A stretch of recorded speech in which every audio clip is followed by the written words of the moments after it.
gave them to me. Say Ashby's last name, do you know? Park? I thought it was Barkey. We still got a few people coming in. I hope we can get into it. Doug, you can grab those chairs and pull them that way if you want. There's no one there. That's fine. Adam, can you come here for a Why don't you second? take those?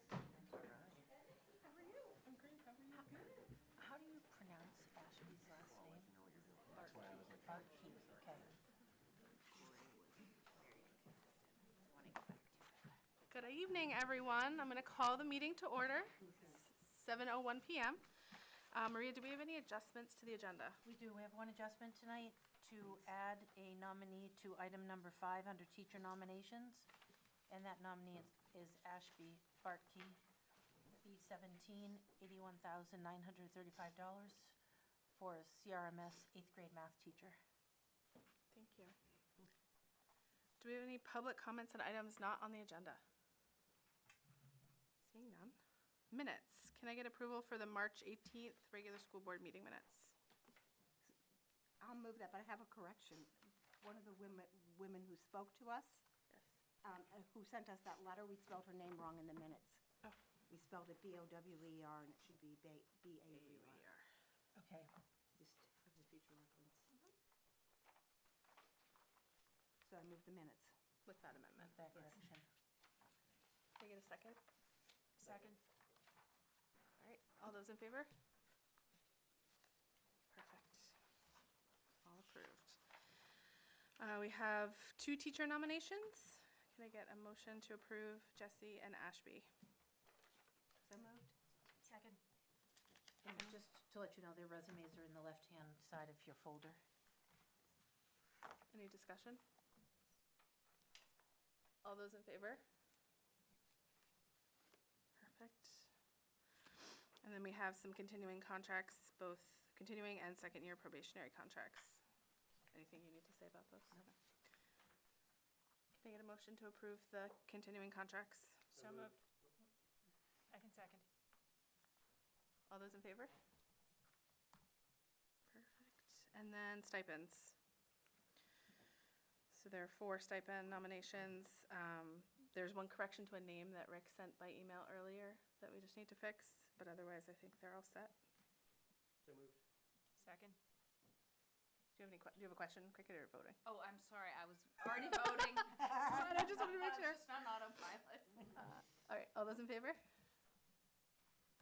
Perfect.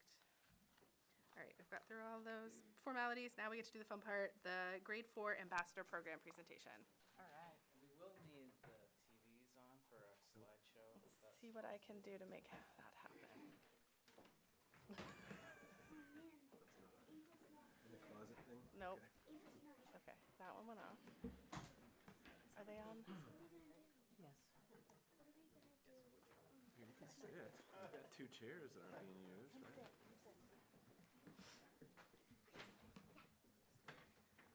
Feel free to come in Sit. if you wanna. That's royal. What do I need to do, Chris? The Apple. How about the Apple one? This is the boardroom. Rose Hall boardroom. Just gonna keep pressing buttons till something happens.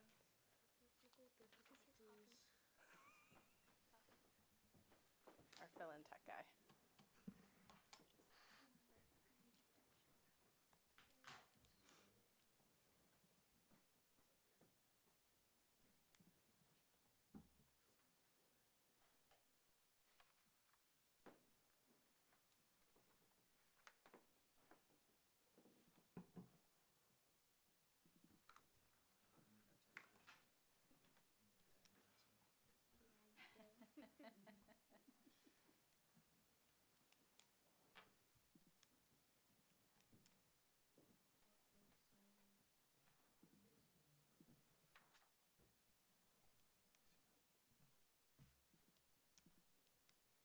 If you don't have the slideshow, that's okay. We can still speak without the slideshow. Make you feel better, Bree, it was not a obvious. It wasn't me.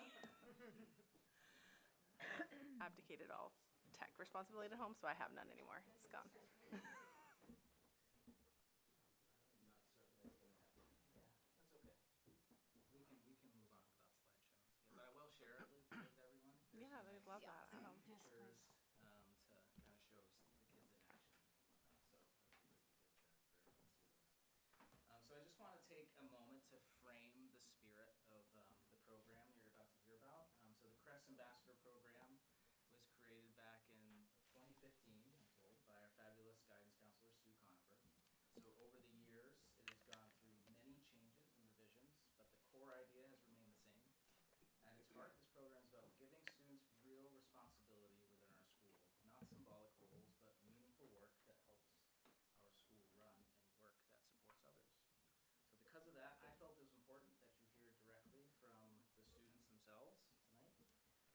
doing this work every day, and they are the best people to share what it looks like and what it means.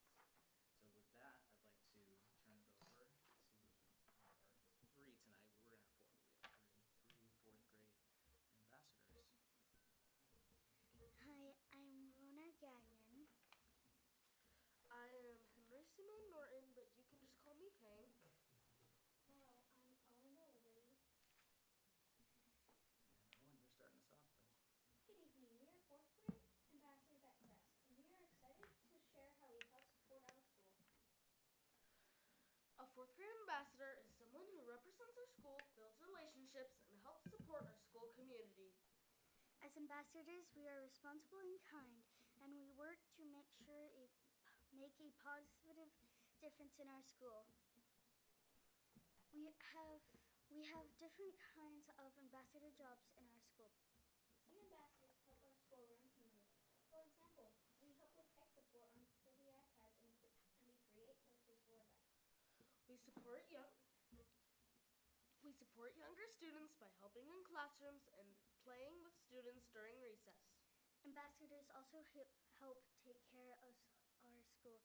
We organize outdoor spaces, take care of our areas like the goggle pit, recycling, and keep our school clean.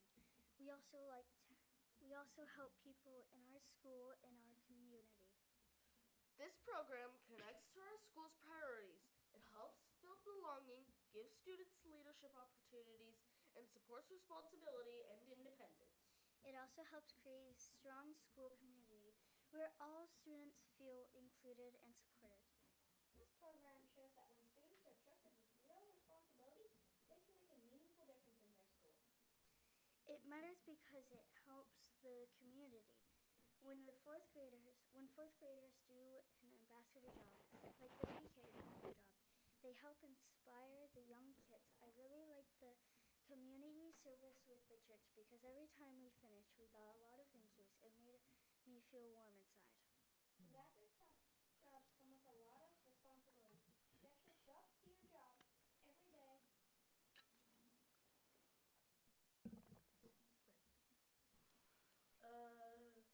I feel being ambassador can really be more rewarding than getting paid. The reward is the good feeling. I liked feeling seen and heard when I was an MC for the community meetings. I felt good when I painted rocks. It felt relaxing. I helped set up the tables at the church. I felt helpful. And that Rona was speaking for Ava, who couldn't be here tonight, but that was Ava's. So, just in closing, I wanted to, just take a moment to thank you guys for putting in the effort to not only to take on your regular ambassador jobs, but to come here and to take on this role, speaking in public, which is a big deal to speak in public, and you guys knocked it out of the park. So just thank you for sharing your thoughts and coming here tonight. And thank you for the families that brought them here tonight for making this work. Really proud of the leadership of our fourth graders that are showing every day these ambassadors and all the students in the school. It's a special thing to see students take care of the school. So there was a slide that had some stats on this. So 92% of the students at the school have taken on an ambassador job this year. And there's 16 different jobs that students choose from. And it's broken up into quarters. So we have like 4 different quarters of jobs that can happen. And this year there were a few new jobs that we added to the mix, and one of those was the community meeting job, and Hank is one of the MCs for those. So those community meetings happen every month, and so Hank and a few other the ambassadors run those meetings. So at the beginning of the year, I kind of ran the meetings, just kind of showed people what they look like and feel like, and now it's the student job, and they do a great job with that. We're moving into the last part of the year, so the 4th quarter of the year of the ambassador jobs. And so these guys have put in their name for the next round of jobs, and we'll be finishing the year strong and entering in 5th grade with a lot of skills and a lot of confidence. And we're open to any questions that you might have for the group. I told them that might be something that happened after we present. Sometimes people ask questions, put us on the spot. And we're happy to answer those. I have a question. When do you do your ambassador jobs? Like, sometimes it maybe just happens at recess because you're playing with a younger student. But if you're doing recycling, like, when would you do some of those things? Do you have time in the day to do that? You do your recycling job at 2:10 in the afternoon.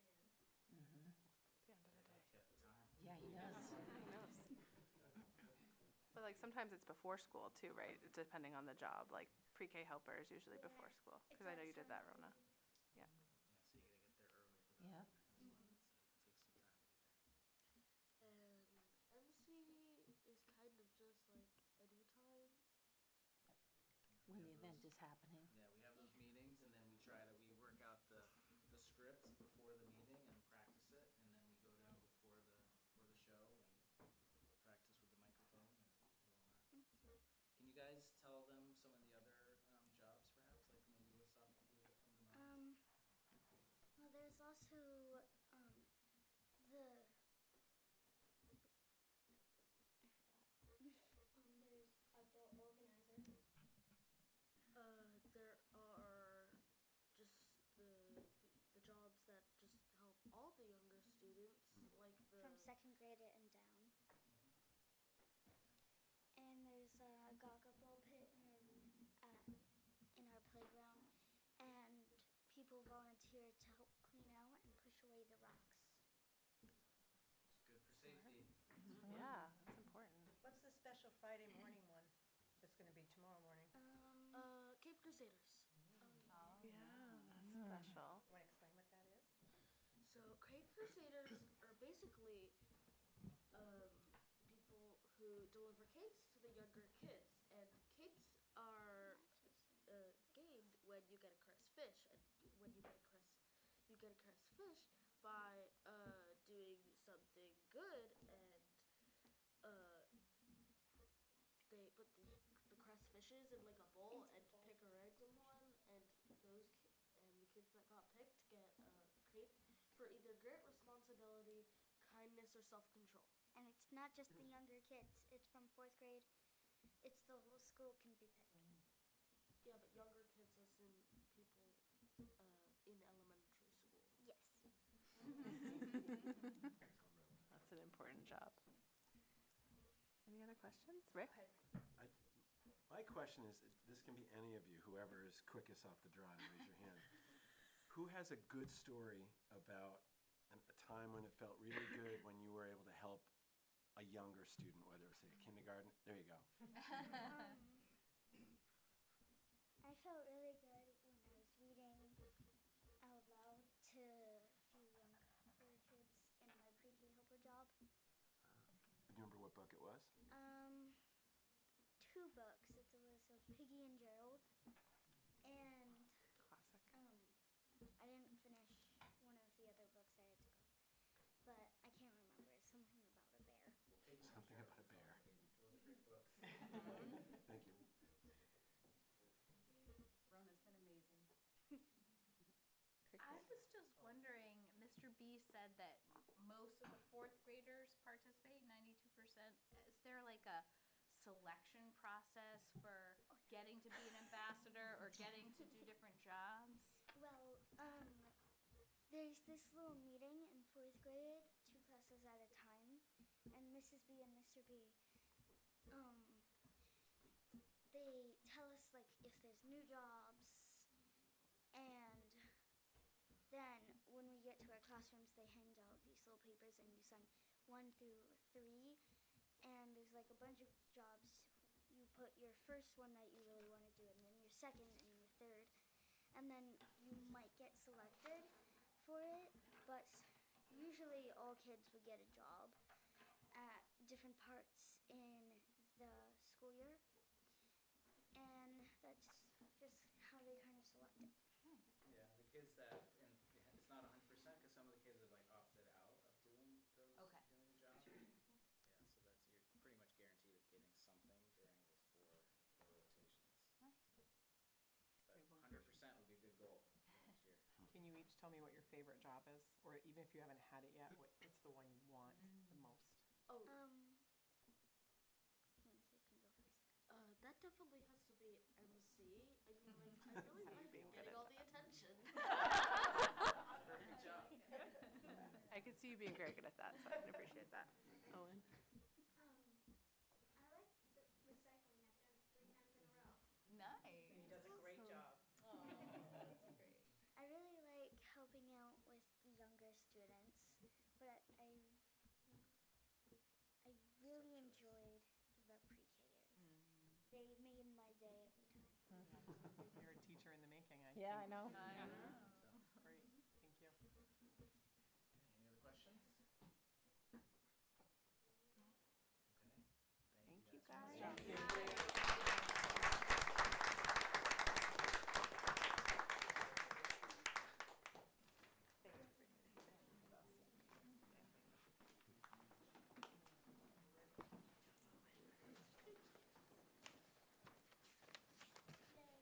This is the part where I tell you you do not have to feel obligated to stay for us to talk about budgets and other things. We will not be offended. I told them too. I'm like, I know.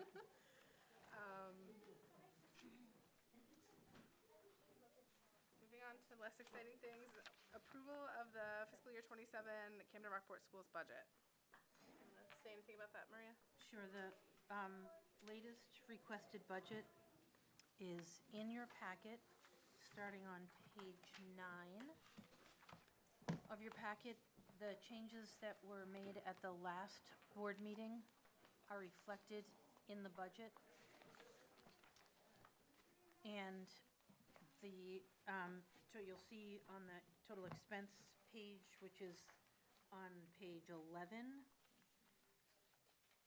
the second to last number on the right, 2.94. That's where the current expense budget is. And the overall taxpayer impact is at 2.33%. And that can be seen on the next page, on page 12, where the revenues are also outlined to give us the taxpayer impact, and then that requested budget is just listed again. And then the allocation for each town is on the next page, and the percent change for each of the towns that combined are 2.33%.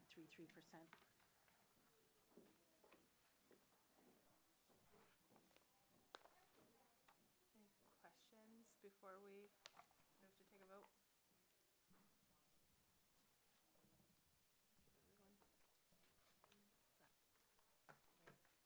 I don't see any questions. Can I get a motion to approve the budget? Do I have to read this thing? That's the next one, right? Oh, that's the Maria? next one? I move that we approve the budget. Which I have to find. Second. Your guess, Jamie, for that one. I'm going with Sarah, she's closer. All right, all Sorry, those in cricket. favor?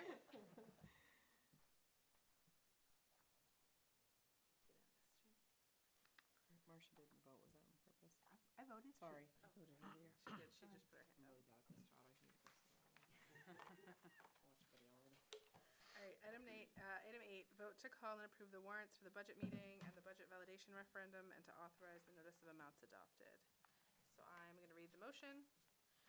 I move that the vote entitled "Vote to Call and Approve the Warrants for the Budget Meeting and the Budget Validation Referendum, and to authorize the notice of amounts adopted be approved in form presented to this meeting, and that a copy of said vote be included with the minutes of this meeting." Second. All those in favor?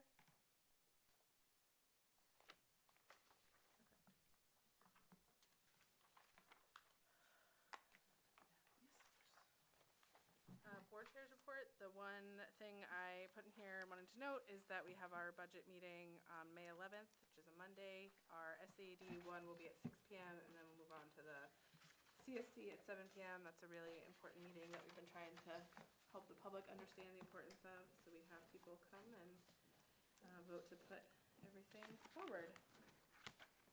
Maria, superintendent's report. My report is in your packet.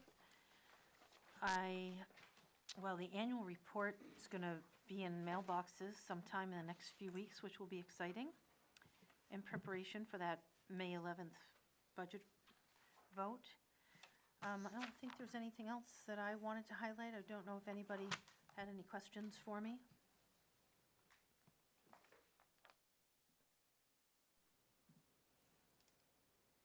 I did want to ask you a little bit about going down to St. George, Mm.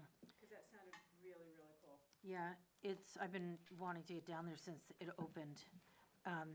It's pretty impressive what they're doing with the CTE program in grades K through 8. The building is really well equipped. It had 3 separate rooms on the first floor and then actually had a basement, which was their makerspace was in the basement section. The upstairs section had some different rooms that had different names, but like one room had a bunch of workbenches with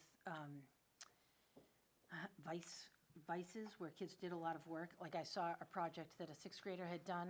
I can't remember the name of the project, but you crank a thing and there's a wooden sailboat that goes up and down and there were waves kind of in the front and it was a multiple functioned thing that he had built. While I was there, kindergartners were there and they were working with blocks and they had made a dollhouse, a large dollhouse, and they were shingling the roof of that dollhouse. Were they like little itty bitty shingles? They were little itty bitty, they were, like a quarter of the size of a cell phone. So the dollhouse was, maybe like yay big.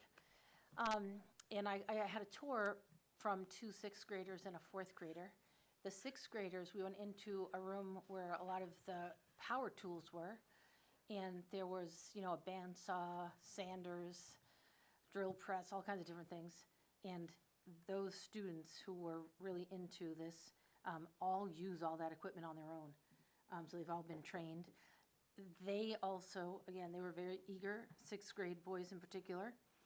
And they, every Monday from 8 to noon, they get to choose going to the Innovation Center. So they're there for 4 hours every Monday. The kids who are kind of in their apprentice program. And then every student in the school has a STEAM class once a week. And the STEAM class also meets in the Grace Innovation Center.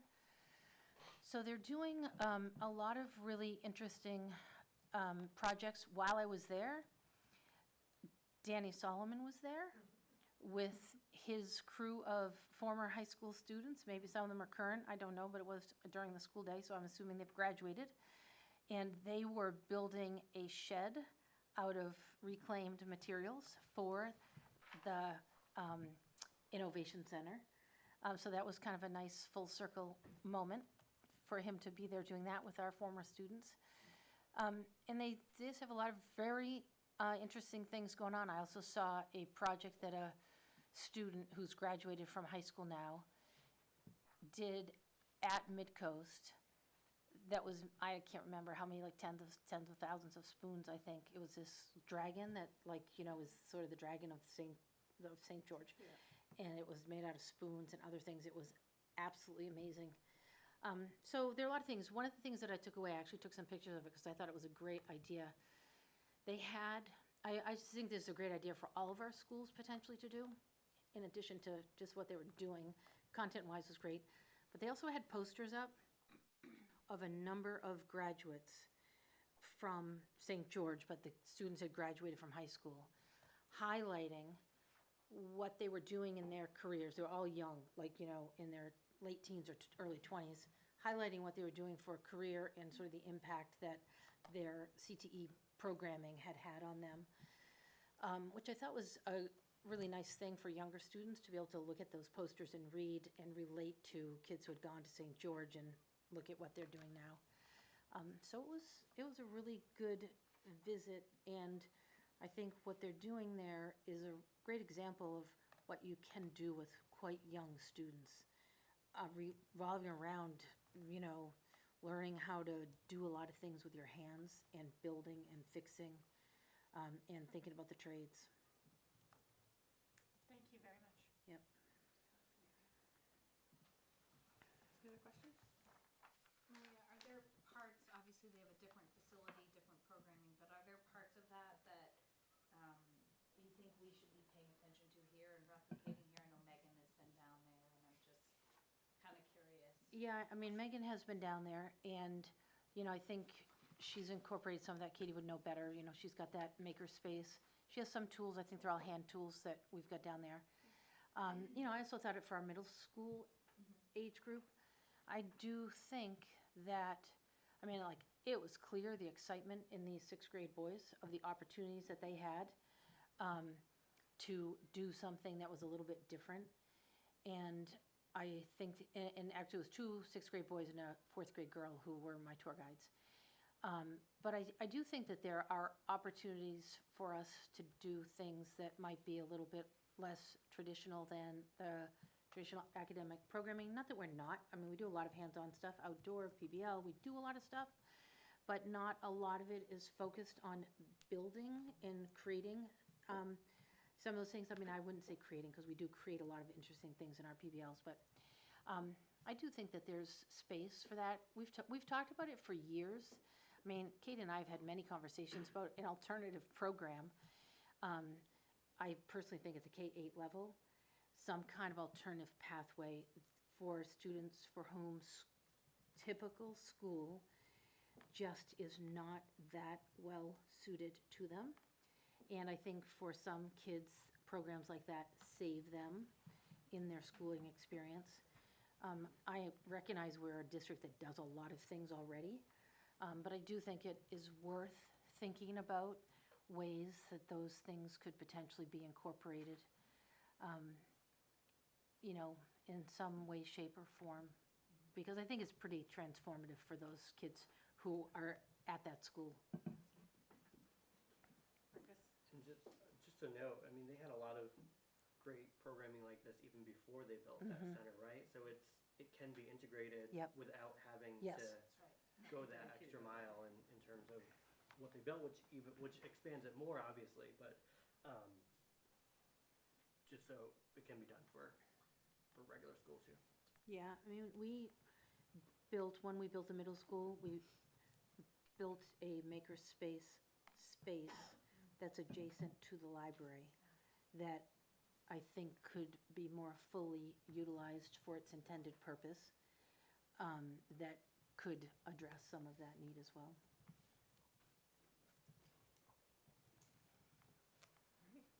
Moving on, administrative reports. Jamie Stone. I have a report in the packet. There's a lot there. I'm happy to answer any questions. I didn't look at it before I said this because I'm taking notes.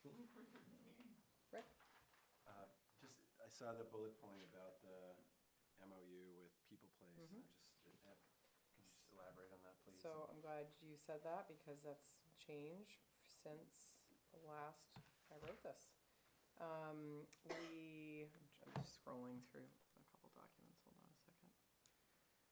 At the bottom, we finalize, have we hit the threshold? Yes, so we have, since this was written, hit the threshold of students needed to have an MOU.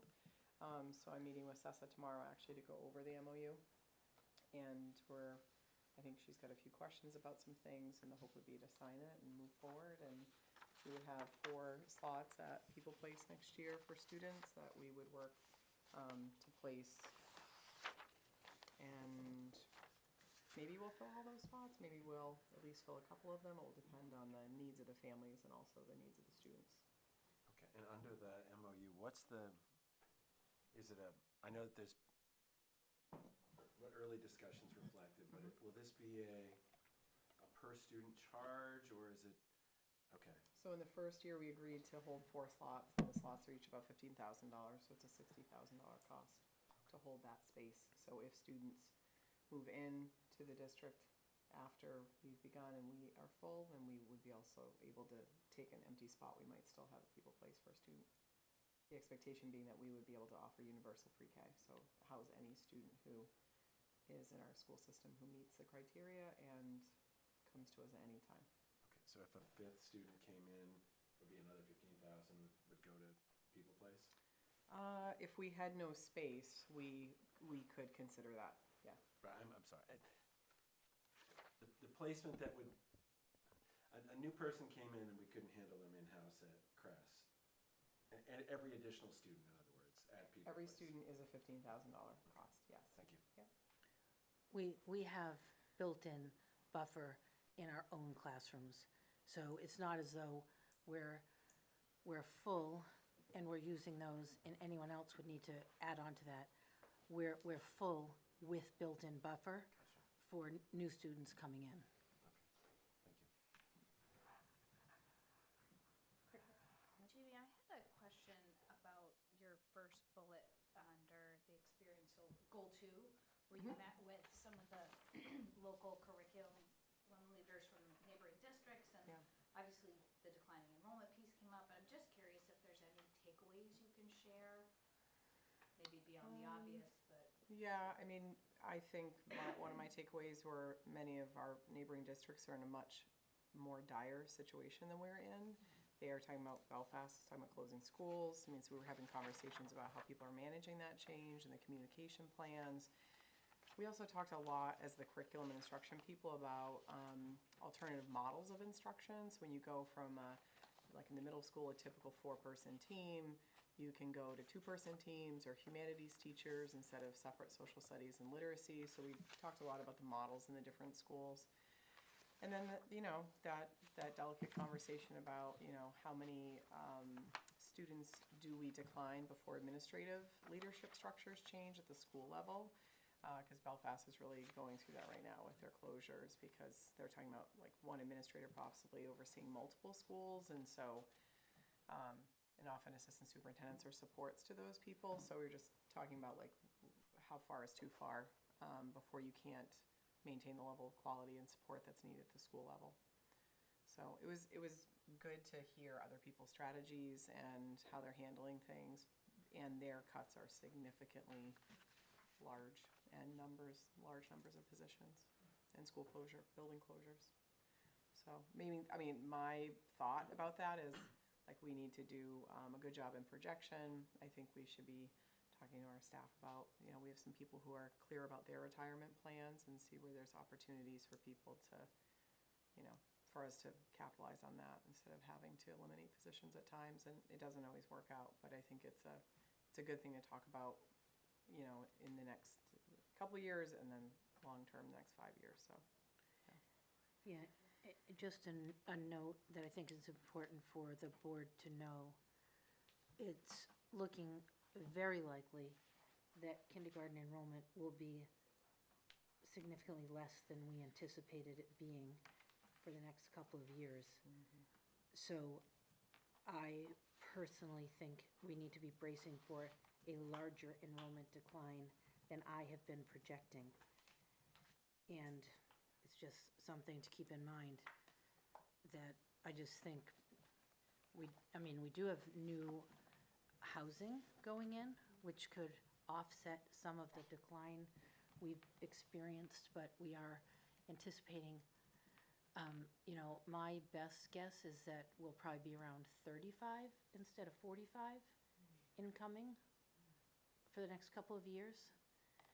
Over time, if that were true, over time, that's 50 fewer students predicted at the elementary school, which is in the low 200s. I mean, that's half almost of, not quite half, but probably, 60 to 65% of where we were. It's pretty significant. While I have the mic, can I ask one more question? Jamie, it looks like you met with Colin, and this may not be related to what's in your report, so you could say table it. But, I've just sort of been following very loosely like the iReady lawsuits, and of course there's the whole Chromebook backlash, and I'm just curious whether you and he or you are thinking about, one,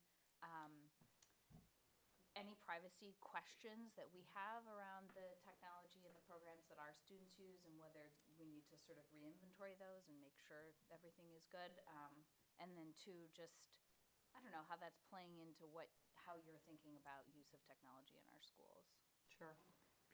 Do you want to speak to that, or do you want me to? Yeah, Okay. you- I'm just asking Supervisor Colin. thanks. Colin basically approves all technology tools before we use them. So in our adoption and exploration of some of even the AI tools, like when I went to a conference, I come back, I see some things, I go to him and I say, are there appropriate privacy agreements? So there are steps there.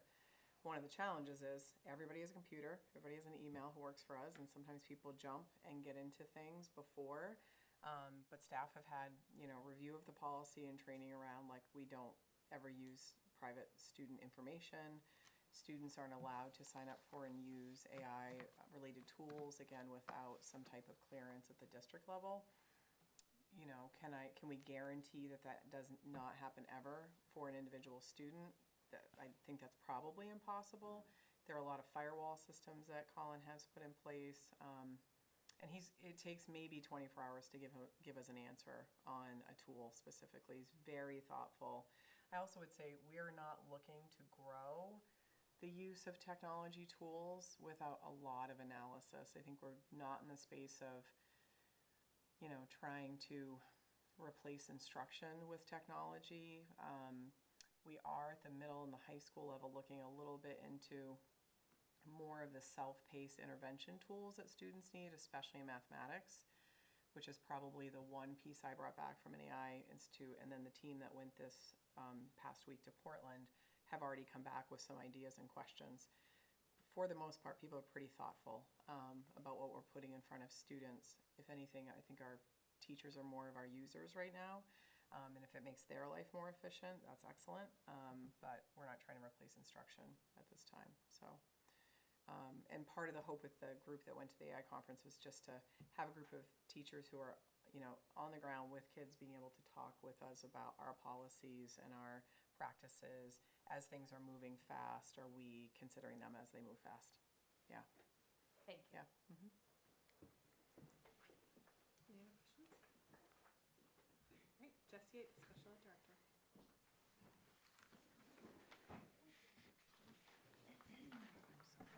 Good evening. My report is in your packet. Just a couple things to highlight. We are looking for an ed tech in our day treatment program at Crest. So we have had kind of a slowdown in candidates lately. So if you know anyone, send them our way. Also, we had a team of folks from Crest, the middle school, and actually our high school attend an inclusive education conference in Augusta in early April. And it ended up being a really fabulous experience for the team. And I just wanted to share some of the comments that they brought back, because they felt like it was, number one, very validating about some of the inclusive work that we're already doing. They also felt that they gained some really helpful tools to facilitate inclusion, universal design for learning, data collection, and different strategies. And then they actually also were able to make connections with one another. So for example, our life skills teacher at Crest got to attend a session with our life skills teacher at the middle school, and they don't often have opportunity to just sit and talk and learn together. And that was equally as valuable, I think, as the conference content, and gave me some ideas for how to bring our team together in different ways over the course of the school year to facilitate their learning and increase continuity between programs. So I thought that was really fabulous. I also just wanted to update you on pre-K. We're engaged in hiring and posting of those positions, and we are getting applicants, which is super exciting. We're starting to process all of the stuff that we have ordered from those state-funded dollars for supplies and equipment, and I just need to send out a public shout out to Heather Mackey, who took hundreds of boxes and made them into classrooms and organized them. It's just fabulous. So grateful. I don't know how we would have done it without her help. And then also I just wanted to note that we're starting to have pre-K kids come out of the woodwork. We get a report every month from CDS about the children that they anticipate that we're getting. But we are hearing about other children from other districts. And one thing I noted, Katie, I kind of figured out that one of the issues in the process is there are other districts who are in cohort 1 who are not involved with CDS for this age range of children. And so sometimes there are children attending their programs who would end up here just due to, placement considerations or the like. So we're getting notifications from those districts about children who are not on our original list. So there's a lot of moving of children and parts and pieces at this time. So we're watching that carefully in terms of our projected staffing model. And we have scheduled transition meetings for pre-K students and then for incoming kindergartners in the beginning of May. And that will give us a better sense of level of need and numbers at that time. But I anticipate it will be a fluid conversation right up until the start of school and perhaps beyond. So are those kids that don't necessarily live in the district, but So, other schools right, want to so send they're- their kids? So there are a couple of children who, for example, we learned about who are attending programs in RSU 13, which is a cohort 1 group, who actually have residence here. So we will take on responsibility for those kids. So I just get emails very frequently lately about those things. And then she passes them And on then to I me. share them with Katie so she knows, to see if she's heard of them. So, I mean, it's just one of those things that we're making sure that we're, counting everyone and getting as much information as we can so that we can be prepared for them in the fall. Does that, the students you just referenced, does that change,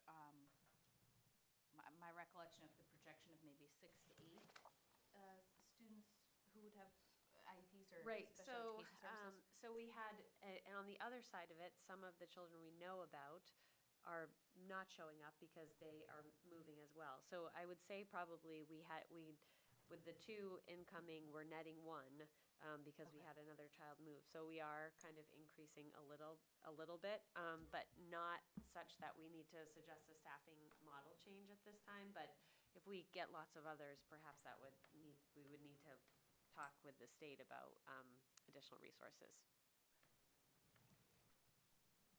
Any other questions? Thank you, Jess. Jake Geisman from the middle school, who's very fashionable today. Thank you. I love the high tops. It is Wacky Wednesday at Oh. Spirit Week at the middle school, and I had intended to change, but that didn't play out in the cards. We appreciate it nonetheless. I feel like I orated a lot last month, so I'm not going to say much, but I'll take questions. A couple corrections. Our enrollment is now 344. There was an additional 6th grader added since I sent this to Lewis, and I refer to Teacher Appreciation Week. We celebrate it as Staff Appreciation Week because all of our people are super important. I want to know more about the muffin. Oh, the muffin. Oh, I will say the 2 that I thought were the best were the ones that won, so I may actually have a decent palate. The winners were jalapeno cornbread on the savory category and strawberry chocolate coconut in the sweet category. Fascinating. Wow. That's a hard combination. It was really good. It was really good. Yeah. Good. Rick? I just saw the list of the upcoming outdoor visits. Yeah. Fondly remembering Kiev and all that. Yeah. But when do those actually happen? Each one of those? Okay. Kiev is the week after vacation, and the others are late May, early June. In fact, we calendared out the week that includes June 10th on a whiteboard, and it is fearful to look at the number of events happening on each day. Okay. Well, hopefully you get good weather. Yeah, exactly. Any other questions? All right. Thank you. Thank you, Jake. Katie? This is It's really all of it when you look at it in combination. It's the whole ensemble. No one item by itself would. So I got a text from Chris Finelli yesterday at 7:30 in the morning that says, "Where's Heather? The boxes were supposed to arrive at 9:30, came at 7:30." That was 101 boxes of stuff, of furniture for these pre-K rooms. So to say that Heather has been instrumental, because she's already done the whole other loads that have come, that have filled the old special ed office, and took care of this yesterday. So we owe her a gift, for sure. It's interesting just to comment on the pre-K piece. As Jess said, it is incredibly fluid, and you don't want to kind of nail it down, and it's clearly not going to get nailed down. And just the ordering alone that we did with the state, which was incredibly generous on their part, was so overwhelming that, and then Jess and I did that ordering. And then the volume that's coming in and getting the reimbursement from there's so many steps. So obviously money's not free, we know that, but there's a lot of effort in this. It's exciting, and have worked out the logistics of how things will be delivered finally this summer to get rooms set up. But it's been a lot, and it was exciting. We had 2 more people sign up yesterday, so that too is quite fluid. I have talked to you a lot about SAI Play, and I'm seeing Heather Bowen here. They had their last session of SAI Play, which, if you recall, is the research project out of Bowdoin. Do you want to say anything about it, Heather? Because you were pretty instrumental in being a part of it. This has been a 2-year cohort for this group, and I last year got to participate a whole lot more than I did this year. But just in terms of the science it brought in for It just younger gave us grades. such a beautiful lens of looking at children's play at this age level, 4 and 5 years old, and how you can still fit these bits of play into the NGSS and see how creative, how clever, how interesting these children are. And I've known that for years, but now I can actually fit it into categories of the NGSS and say, oh, I can see exactly what's happening here. I would love to have a little presentation for you later. We've got some beautiful slides and a little video.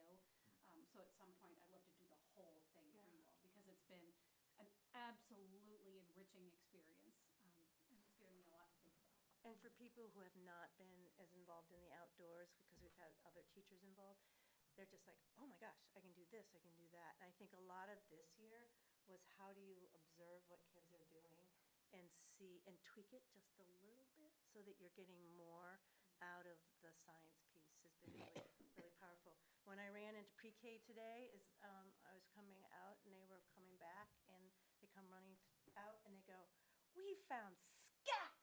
And we've got a pile of bones here, and the bones come up, and they're just so tuned in and engaged. It's really, really lovely, and it plays out in kindergarten and first grade and in second grade as they move through.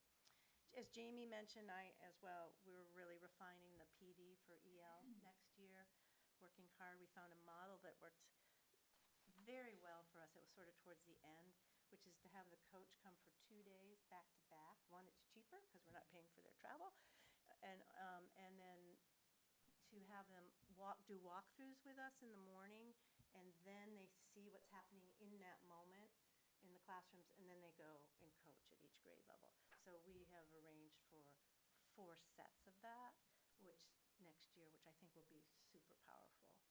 And teachers, are feeling much more confident that they were. And so I wanted to share, if you're in the building, this is the 4th grade deep sea discovery, and they have made, and I'm sure Reed, you've seen them. I was there today. Yeah, this unbelievable mural up on the 4th grade wing that they've built. It was a residency with an artist, so they've built the creatures out of cardboard, and then they've done their research with it, and they have QR codes up. It's really, really stunning. The pictures don't do it justice, but encourage you to come see. And they already have plans for, how can we make it more extensive next year. And finally, I just want to share with you a couple things, because the rest of the information is right here. Adam and I got a chance to, we had a child today who shared a movie that he made with his family, and it was about his autism and what it's like to have autism. And he invited us and his class and shared this just such a touching video of what that is, and then the series of questions that kids, well, what does it feel like? What is it like? Can you have a choice of having autism? It really was a remarkable experience to see this little fellow do that.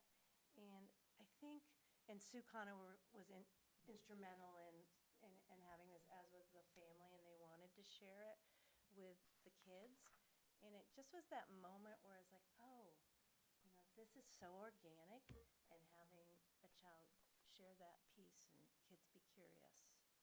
And it was really lovely. So it was a nice, it was a really beautiful opportunity. Do you have any questions on stuff? Yes, Sarah? May I ask what grade the student was in? It was a 3rd grade. To be making a movie like that at that level, I guess, with the help of the parents is a really interesting concept, I guess, for a 3rd grader. Yeah, and I think it came out that, the parents had joined the autism support group, and I think it was partly the suggestion, why don't you do this? And portrayed it all as my strengths. hear better than you do, I see better than you do, so everything was that, but it was the piece of watching the other children respond and be so curious on, basically, they wanted to get into his skin. Mm-hmm. Yeah, it's good. Thanks. Thank you. I've lost my thread here. Here we go. Standing committee reports. Joint curriculum is meeting May 5th. Finance met March 18th, minutes attached, and then met before this meeting. Yes, fiscal year '26 general fund.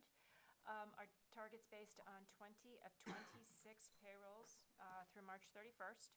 Target was to have spent 76.9% of the budget, and we have actually spent 71.5% of the budget. Last year, same period, 72.5% of our budget. And should we talk about the health insurance, or? Mention it. Okay. Something we- Health insurance came in. It was budgeted for an 11% increase, with the actual increase of being 10.5%. Point of celebration, even though it's a Some lot of things money. are cheaper. Party with the half a percentage. Might be able to buy us a pizza or two. Joint facilities met March 16th, minutes attached. Just one thing I wanted to add, there's not much other than what's in the minutes, but one piece I wanted to highlight, that if you look under paragraph 3D, the first bullet there about the SAD talks about the outflow. There's been some ongoing issues with erosion, basically where the baseball field, basically comes to a very steep hill, and then below it is the area that leads down to the swampy part of the river. Chris took me out and showed me what that was, and basically it's the idea is to, with some combination of riprap and some other technology, to prevent the erosion from continuing. But he also informed that he's been in communication with the town, and the planning department is supportive and is going to do everything they can. So, moving forward, hopefully we don't lose more dirt. That'd be exciting to have Marie, a is that the solution. same area that we had a lot of erosion when we were building? Yep. Same area? We've had The to, town fined us, or they wanted to fine us. we at had that to point. redo it because the solution that we originally had wasn't effective because there was just so much water coming through there. So it's taken a while to finally get a solution that hopefully will work. But yes, it is the same slope. Apparently it's going under the ground. There's like a whole channel under what you would see. So if you're looking out there when it's rainy, you don't see like a deluge. It's just, it's like next level down. Joint personnel met March 24th, minutes attached. Becky, you're up again, Uh-oh. I think. Yeah. Approve of job descriptions. Yeah, we got the job descriptions.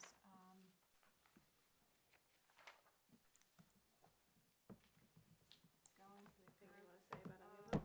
No, we went through Maria or them. Jamie? Or I said Maria or Jamie could. We went through them with the CSD level, and I move that we accept the changes. Second. Any questions or discussion? All those in favor? Joint policy, Marcia. Yeah, we just have second reads to move. So I will make a motion that we accept the second reads, the policies as listed. Second. Any discussion? All those in favor? All right, we have some future agenda items. In May, spring behavior trends at CRESS, and then CRMS community partnerships. I'm wondering if Heather wanted to do May as Pack that well. in. Would you be able to do it in May? She's like, what did I Third volunteer for? Wednesday. Yeah. Sounds great. All right, and with that, we are adjourned at 6:26. Good work. Sign stuff, right? We have to sign. 11